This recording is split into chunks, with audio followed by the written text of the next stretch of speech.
I come here and I see the gate wide open. I'm like, oh man. 16-year-old Summer Thays couldn't help but think the worst when her 3 pet emus escaped their enclosure in Cecil. Someone's gonna hit them, or someone.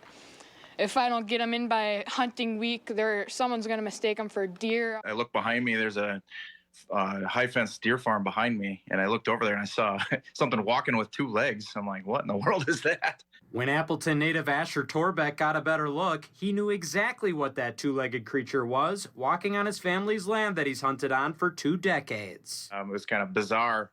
I'm like, why did an emu just walk under my tree? The next day, the emu found him again, but this time, so did a 6-point buck. And the emu stands up real quick, and the deer stops in his tracks, and now they're just looking at each other like, what in the world are you? After about a 10-minute stare down, Torbeck says the deer turned, giving him an open shot. I thought, who else in the world can say they shot a buck while an emu was running a distraction for him? So I ended up shooting the buck and looked over at the emu. So I thought, oh man, that big bang, I hope I didn't scare it. I didn't even think of that. So I look over and the emu is still standing right there.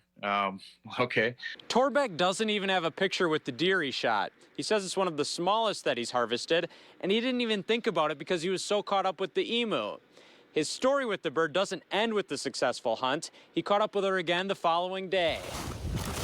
After a few selfies for proof of his story, Torbeck earned the emu's trust enough to have it follow him 2 miles out of the woods to meet up with the owner's brother. We're told that if you put a sock over the emu's head, that it would go docile.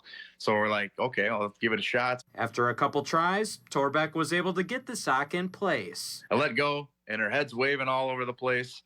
And me and the brother were like, we got to do something here, because she's either going to run off into the woods with a sock over her head, or she's going to hit her head on something.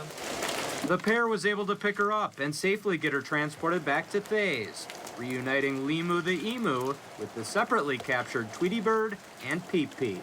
I'm just relieved that they're all back home and safe and nothing got to them. I'm just overjoyed that they're all back home. In Shawano County, Ben Krumholz, Fox 11 News.